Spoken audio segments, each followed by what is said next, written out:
From doctor to engineer to tech sales. Hey guys, this is the beginning of our career transition series, and our first guest today is Sandra. Hi everyone. So I guess a bit of a humble brag, I'm actually Dr. and Engineer Sandra Nabuife.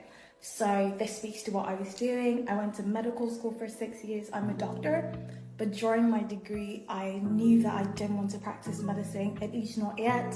That didn't feel like what I wanted to spend every day for the rest of my life doing. So I decided that I was going to go and get a master's degree in something else, just so that I had backing to show that outside of medicine, I could do something else. And I got a degree in what was essentially healthcare technology and management, and that's where the engineer comes from. But interestingly, currently I'm doing something that is not related to any of those degrees, and I actually work in tech sales for an IT software company. So interestingly, the biggest challenge I faced in my career transition was what I initially thought would give me an advantage. And interestingly enough, currently in my job roles, it does give me an advantage.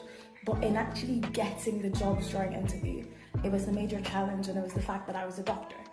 Because I was finding myself having to defend the fact that I was a doctor. Like, as soon as I walked into any interview, when someone saw my CV, for the few companies that would interview me, the biggest thing they'll say is, "You're a doctor, why are you trying to do this? Why won't you just go to the hospital?" And most people just didn't believe that it was possible for someone to spend 6 years studying to be a doctor and wanting to do something else. So I would have to justify that, explain that away. Most people thought like maybe I was just looking for a hobby, something for 6 months. So that was the biggest challenge I experienced. So I decided to change career paths because I realized that in med school, I was deeply unfocused. And what that means is, I got good grades, right? I did really well in school, but I was deeply unfocused in terms of the fact that what most people were interested in, like, okay, this is the illness, this is how you treat it, this is what you do for the patients. If a patient comes with this symptom, this is what you do. Ideally, that's what I should have been focused on. But what I was more interested in is, wait, this machine, how much does it cost? How much does each treatment cost the patient? How are they able to afford it? Oh, it's actually free at the point of use. Like, just finding out how the medical care system worked, that interested me more than like treating individual patients. And I think for me, the reason was because I was so fascinated that technology that I didn't even know existed, or things that just seemed so out of reach, coming from Nigeria, was so accessible to everyone in Czech Republic, and basically it seemed like it was the same through Europe. So for me, what was always very big on my mind was, how do we make this accessible? Like, how do we replicate what has happened here and what has been done here, and how do we replicate that in a country like Nigeria? So because that was what I cared the most about, the next question was, how do I forge a career path that enables me to replicate this thing that I have seen?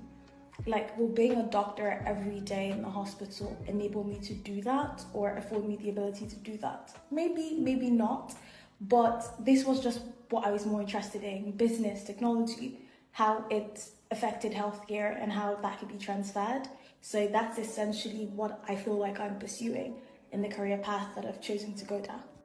And I say myself because I think the biggest investment you can make is to yourself as a person. The way that you look, the way you take up space in the world, the way that you sound.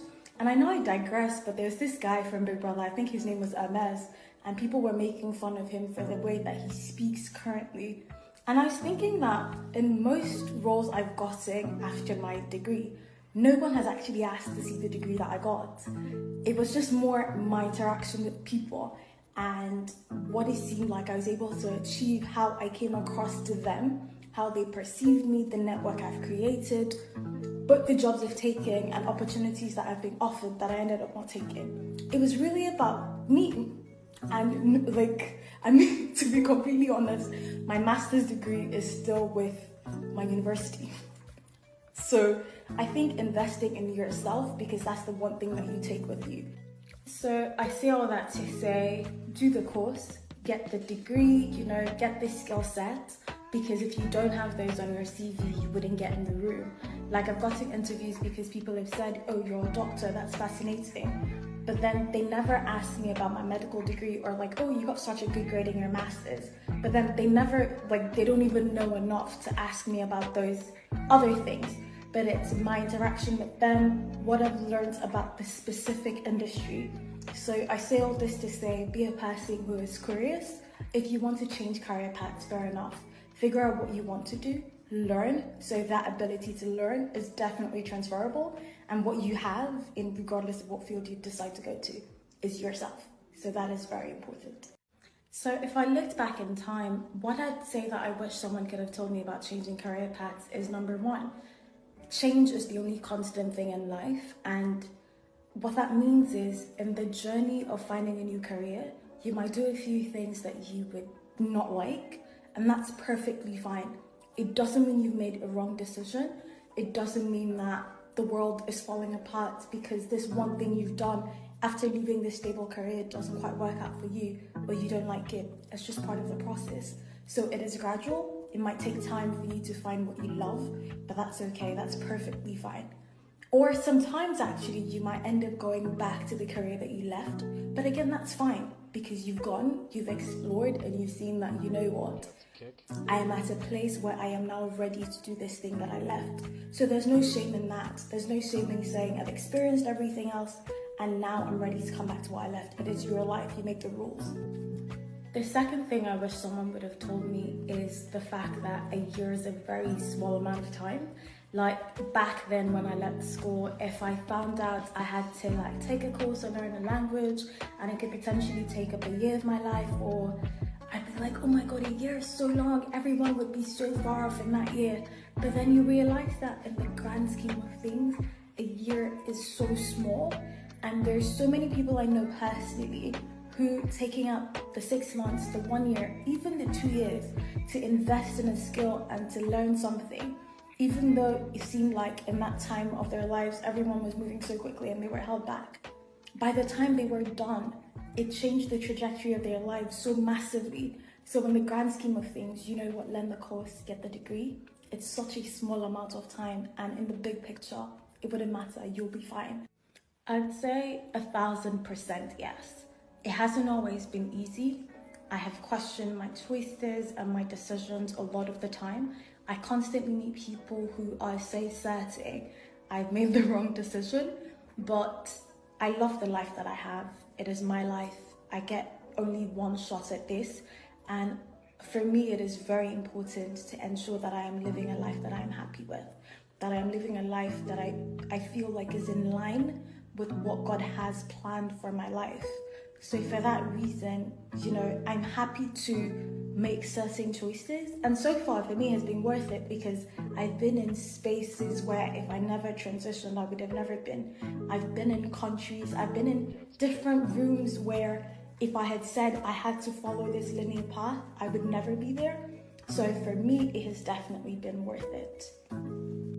And I'd like to end this with, sometimes there are certain things that feel like they're preserved for a certain kind of person, or it's kind of like if you've already set down a certain path, then that's the only option that you have. And for me, it's very important to say we're in 2023. You don't have only one option or 2 options or 3 options. The world is set up in a way where you can be curious, you can learn, you can try new things. There's no shame in being bad at something in the beginning. There's also no shame in trying new things and saying, you know what, I tried this for 3 years, it was a great experience, but now I would go back to the origin because now I feel like I'm ready for it. That's why I like to think of this as more like a career evolution story than a transition.